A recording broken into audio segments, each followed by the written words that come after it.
दोस्तों ये दुनिया न केवल अजीब है बल्कि शुरुआत से ही अजीब रही है, जिसमें से प्राचीन लोगों को तो आज तक हम कभी समझ ही नहीं पाए हैं कि आखिर उनका नेचर कैसा था, वो लोगों को किस तरह से ट्रीट करते थे। वैसे ये सब बातें उन लोगों के थ्रू जानना असंभव जरूर है, लेकिन वैज्ञानिक उनके द्वारा बनाई गई चीजों से इस बात का अंदाजा जरूर लगाने में लगे हुए हैं और इन्हीं बातों का पता लगाते हुए उन्हें हिस्ट्री में बीते हुए कुछ ऐसे अनोखे इवेंट्स का पता लगा जिसने सारी दुनिया को सोचने के लिए मजबूर कर दिया। तो दोस्तों आज की इस वीडियो में हम आपको इतिहास से जुड़े कुछ ऐसे ही वियर्ड, अमेजिंग और इनक्रेडिबल अनसेटलिंग इवेंट्स के बारे में बताने वाले हैं जिनके बारे में जानने के बाद आपके होश उड़ जाएंगे। तो चलिए शुरू करते हैं आज की इस वीडियो को। Number 10, the lioness of Brittany. ये कहानी फियर्स पायरेट जॉन डी कलासाम की है, जिनका जन्म 1300s में एक अमीर एरिस्टोक्रेटिक फैमिली में हुआ था। इनके पेरेंट्स का नाम मॉरिस मोंटागू और लैटिस डी पार्थेन था, जिनकी पहली शादी उनके पहले प्यार से हुई थी, लेकिन उसके कुछ समय बाद ही सब बदल गया।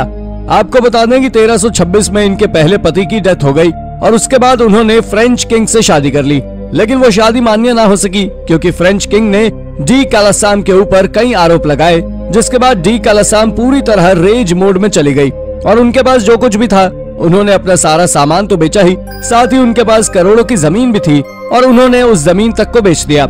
और उसके बाद उन्होंने एक वॉरशिप खरीदी और बाद में वो एक पायरेट बनी जिन्होंने करीब 13 साल के अंदर सारे फ्रेंच पर कब्जा कर लिया, जिसके बाद से इनका नाम इतिहास में सबसे खूंखार सी पायरेट्स में गिना जाने लगा। Number 9, immortal emperor. आपने फिल्मों में कई बार देखा होगा कि लोग अमर होने के लिए किसी भी हद तक चले जाते हैं, लेकिन अगर मैं आपसे कहूं कि ऐसा हिस्ट्री में पहले हो चुका है तो क्या आप मेरी बात मानेंगे? I think no. लेकिन आपको बता दें कि कैन शी होंग पहले ऐसे राजा थे जो अमर होने की चाबी को खोजने में लगे हुए थे। दरअसल सबसे पहले इन्होंने एक मिथ को फॉलो किया जिसमें किसी 3 पहाड़ों का जिक्र किया गया था, जिनका नाम एलिक्सियर ऑफ लाइफ था और बताया गया था कि जो भी उन माउंटेन पर जाएगा वो अमर हो जाएगा। तो उसने सबसे पहले करीब 100 सैनिकों को एलिक्सियर माउंटेन पर भेजा, लेकिन हैरानी की बात यह रही कि उनमें से एक भी सैनिक कभी वापस लौटकर नहीं आया। लेकिन उसके बाद उन्हें किसी मजिशियन ने अमर होने की गोली दी और दुर्भाग्य की बात यह थी कि वो गोलियां मरकरी की बनी हुई थी और उसे खाते ही उनकी मौत हो गई। ये कहानी सुनने में भले ही किसी फिल्म की तरह हो, लेकिन ये पूरी तरह सच है। Number 8, royal rule. दोस्तों रॉयल फैमिली में कितने ज्यादा वियर्ड रॉयल रूल्स होते हैं ये तो आप सभी जानते ही होंगे, लेकिन उनमें से कुछ रूल्स तो हद से भी ज्यादा अजीब हैं। जैसे कि आपको पता होगा कि महारानी एलिजाबेथ द्वितीय का एक रूल है कि जब कभी भी महारानी खड़ी होती हैं तो वहां मौजूद सभी वर्कर्स को अपने जूते तोड़ने पड़ते हैं। अब आप सोच रहे होंगे कि आखिर कैसे, तो आपको जानकर शायद ताज्जुब होगा कि जब भी महारानी खड़ी होती हैं तो वर्कर्स को अपने जूते तेजी से जमीन पर मारने होते हैं जिससे कि खट खट की आवाज आए। सोचिए अगर आप महारानी के यहाँ काम कर रहे हो और महारानी आ जाए तो आपको केवल अपने जूतों से खटखट करना है और ये एक जॉब है। और हाँ, मैं आपको एक और रॉयल रूल बता दूं कि महारानी के यहाँ कोई भी स्क्वायर शेप की चीज अंदर ले जाना या खाना पूरी तरह से प्रतिबंधित है, क्योंकि वो मानते हैं कि ये कॉफिन की शेप की तरह होती है जो एक बैड लक है। उनका कहना यह भी होता है कि अगर वो इसे खाते या घर में रखते हैं तो उससे उनके लिए परेशानी बढ़ जाती है। इनके यहाँ का एक और रॉयल रूल ये भी है कि उनके परिवार के कोई भी 2 सदस्य एक साथ कभी भी ट्रैवल नहीं कर सकते, जो थोड़ा और भी ज्यादा वियर्ड है। तो क्या इससे पहले आपको इन रॉयल रूल्स के बारे में पता था? हमें कमेंट करके जरूर बताएं। Number 7, Niro's golden house. आज जिस तरह से लोग ड्रिंक और पार्टीज करने के लिए बार और क्लब का उपयोग करते हैं, ठीक इसी तरह पुराने लोग भी ड्रिंक और पार्टीज के लिए कुछ हाउसेज का उपयोग करते थे और उन्हीं में से एक है ये नीरो का गोल्डन हाउस और इसे कई सदियों तक पार्टीज के लिए उपयोग किया गया है। लेकिन आज भी कोई श्योर नहीं है कि आखिर ये गोल्डन हाउस कितना बड़ा है, पर इसके बावजूद भी कुछ हिस्टोरियंस का कहना है कि ये करीब 100 एकड़ से भी ज्यादा की जमीन में फैला हुआ है और इसके बारे में कहा जाता है कि इसे रोमन के लोगों ने एक प्रोजेक्ट के नाम पर तैयार किया था, जिस प्रोजेक्ट को आज प्रोजेक्ट एक्स नाम से जाना जाता है। पर सबसे बड़ी चौंका देने वाली बात यह है दोस्तों कि अब तक इसकी कोई भी व्यक्ति कार्बन डेटिंग की मदद से उम्र पता नहीं कर पाया है। ये गोल्डन हाउस रोम के बिल्कुल सेंटर पे बना हुआ है। दरअसल एक बात और हैरानी की ये है कि इस गोल्डन हाउस के ऊपर बहुत से लोगों का मानना है कि ये रोम का एक मंदिर था जिसे दूसरे किसी राजा ने तोड़ मोड़ कर बार बना दिया था। लेकिन अब बात आती है कि आखिर जब ये एक मंदिर था तो इसके बेडरूम क्यों बने हैं, और इसी के चलते इसे रोम की एक रहस्यमय जगह के रूप में जाना जाता है। नंबर 6, जेस्चर्स इन बैटल। दोस्तों आज जिस तरह से हम सभी को कोई भी न्यूज या तो न्यूज़पेपर के माध्यम से मिलती है या फिर टेलीविजन के माध्यम से, पर पुराने समय में ऐसा बिल्कुल नहीं था। दरअसल पुराने समय में जेस्टर्स को इस काम के लिए रखा जाता था, जिनका काम केवल लोगों को या राजा को मजाक के साथ खबर बताने का होता था। ये आपको कोई आसान काम लग रहा होगा, लेकिन है नहीं, क्योंकि जेस्टर्स न केवल अच्छी खबरों को हंसते हुए सुनाता था, बल्कि बुरी खबरों को भी हंसते हुए सुनाता था। और जिस दिन राजा का मूड ऑफ होता था और जेस्टर्स हंसते हुए कोई बड़ी और दुखभरी खबर सुनाते थे, तो राजा ठीक उसी समय उसे जान से मार देते थे। अब तो आप अंदाजा लगा ही सकते हैं कि आखिर जेस्टर्स का काम और ये नियम कितना ज्यादा खतरनाक होता था। Number 5, a lot of food. ये बात 1720 की है, जब मंचू हान में एक बहुत विशाल डिनर होता था। दरअसल ये सब एक फूड फेस्टिवल के दौरान होता था।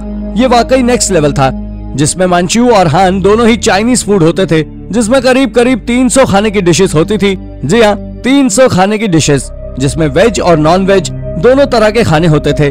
आपको बता दें कि चाइना के लोग शुरुआत से अजीब चीजों को खाते आ रहे हैं, और हो सकता है कि उन 300 डिशेस चमगादड़ का मांस, फ्राइड ईल, राइनो की पूंछ और कैमल के मांस के साथ साथ ना जाने कितने अजीब फूड उन 300 डिशेस में मौजूद होते होंगे।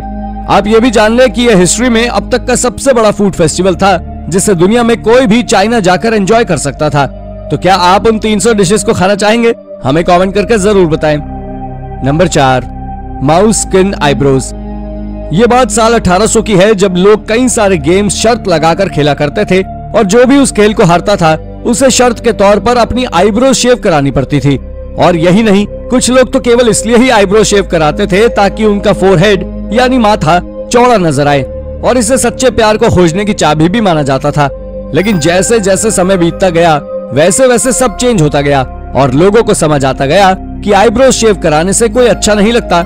लेकिन सबसे बड़ी दिक्कत की बात यह थी कि तब तक कुछ रॉयल फैमिली की महिलाएं अपनी आईब्रोज परमानेंटली रिमूव करवा चुकी थी, जिसके कारण उन्हें माउस की स्किन की आईब्रोज बनानी पड़ी और उसे आंखों के ऊपर लगाना पड़ा।